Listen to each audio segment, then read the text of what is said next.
Assalamualaikum warahmatullahi wabarakatuh. Hari ini kita akan membahas topik tentang System Development Lifecycle atau SDLC. Di sini, kenapa perlunya pengembangan sistem? Yang pertama, adanya permasalahan.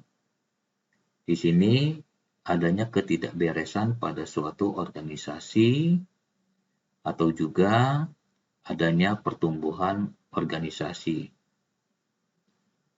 Misalnya di sini kebutuhan informasi yang semakin luas, volume pengolahan data yang semakin meningkat. Yang kedua, adanya kesempatan. Di sini adanya kesempatan agar supaya organisasi tersebut meningkat. Misalnya, adanya perubahan prinsip akuntansi yang baru yang menyebabkan harus disusunnya sistem yang baru. Karena sistem yang lama dianggap tidak efektif lagi dan tidak dapat memenuhi lagi semua kebutuhan informasi yang dibutuhkan oleh manajemen. Berikutnya, adanya instruksi langsung dari pihak pimpinan organisasi ataupun dari pihak pemerintah untuk segera menggunakan teknologi informasi.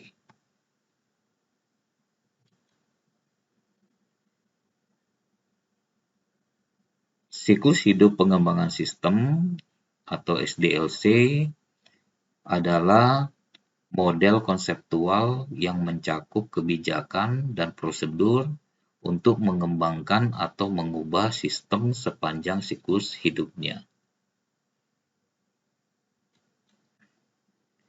SDLC yang baik dan efektif merupakan siklus hidup pengembangan sistem atau SDLC yang baik dan efektif harus menghasilkan sistem yang berkualitas tinggi, yang mampu memenuhi harapan pelanggan, mencapai penyelesaian dalam waktu yang telah ditentukan, dan mampu melakukan evaluasi biaya, dan bekerja secara efektif dan efisien dalam infrastruktur teknologi informasi saat ini dan yang akan direncanakan.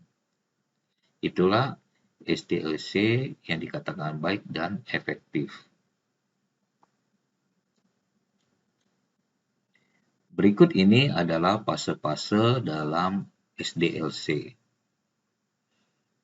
Yang pertama adalah planning, yang kedua adalah analisis, yang ketiga adalah desain, yang keempat adalah implementasi, dan yang kelima adalah maintenance. Fase-fase ini akan kita jelaskan pada berikutnya.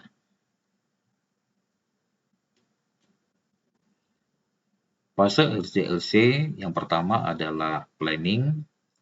Di sini planning atau perencanaan atau studi kelayakan. Di sini ada beberapa tahapan, ya.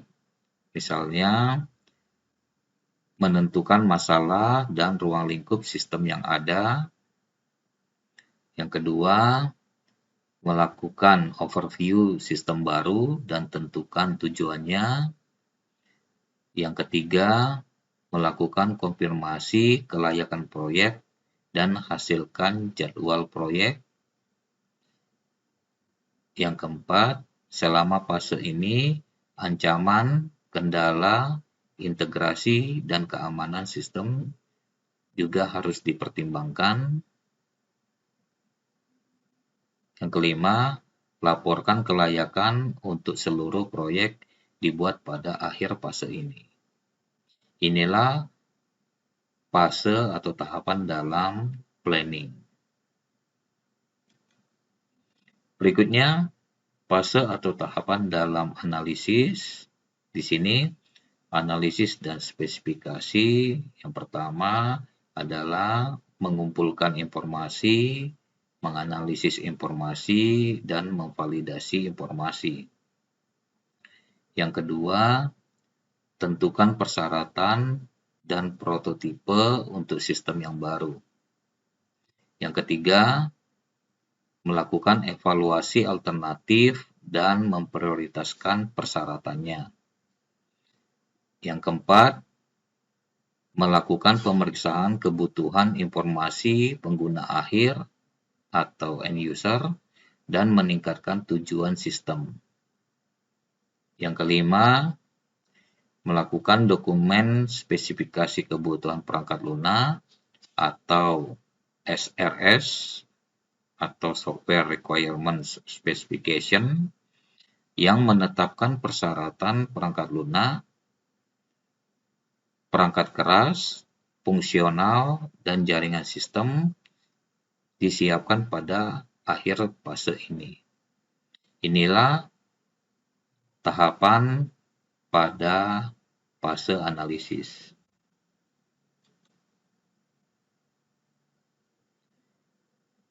Berikutnya adalah fase desain atau tahapan desain. Di sini meliputi desain aplikasi, jaringan, database, antarmuka pengguna atau interface user, dan antarmuka sistem atau interface sistem atau sistem interface-nya. Yang kedua, melakukan pengubahan dokumen SRS atau Software Requirement Specification menjadi struktur logis yang berisi kumpulan spesifikasi lengkap dan rinci yang dapat diterapkan dalam bahasa pemrograman. Yang ketiga, membuat rencana kontingensi. Di sini kontingensi adalah suatu keadaan yang masih diliputi oleh ketidakpastian mengenai kemungkinan diperolehnya laba atau rugi oleh suatu perusahaan. Kemudian melakukan pelatihan, melakukan pemeliharaan, dan melakukan pengoperasian. Berikutnya, melakukan peninjauan desain yang diusulkan. Pastikan desain akhir harus memenuhi persyaratan yang tercantum dalam dokumen SRS atau Software Requirement Specification. Tahap terakhir di sini, siapkan dokumen desain yang akan digunakan pada tahapan selanjutnya. Inilah tahapan yang terjadi pada desain. Berikutnya adalah tahapan implementation atau tahapan penerapan. Di sini menerapkan desain ke dalam kode sumber melalui pengkodean. Yang kedua, menggabungkan semua modul menjadi lingkungan pelatihan yang mendeteksi error dan kerusakan. Yang ketiga, laporan pengujian yang berisi kesalahan disiapkan melalui rencana pengujian yang mencakup tugas-tugas terkait pengujian. Misalnya, seperti pembuatan kasus pengujian, kriteria pengujian, dan alokasi sumber daya untuk pengujian. Yang keempat, integrasikan sistem informasi ke dalam lingkungannya dan install sistem yang baru. Inilah tahapan yang terdapat dalam fase implementation. Berikutnya adalah tahapan maintenance atau tahapan perawatan atau dukungan. Di sini menyertakan semua aktivitas seperti dukungan telepon, atau dukungan fisik di tempat untuk pengguna yang diperlukan setelah sistem dipasang atau diterapkan. Kemudian, menerapkan perubahan yang mungkin dialami perangkat lunak selama periode waktu tertentu, atau menerapkan persyaratan baru apapun setelah perangkat lunak diterapkan di lokasi pelanggan. Berikutnya, ini juga termasuk menangani kesalahan residual. Maksud dari residual di sini adalah selisih antara nilai duga atau predicted value dengan nilai pengamatan sebenarnya. Apabila data yang digunakan di sini adalah data sampel. Dan menyelesaikan masalah apapun yang mungkin ada di sistem bahkan setelah tahap pengujian. Tahap berikutnya di sini melakukan pemeliharaan dan dukungan mungkin diperlukan kembali.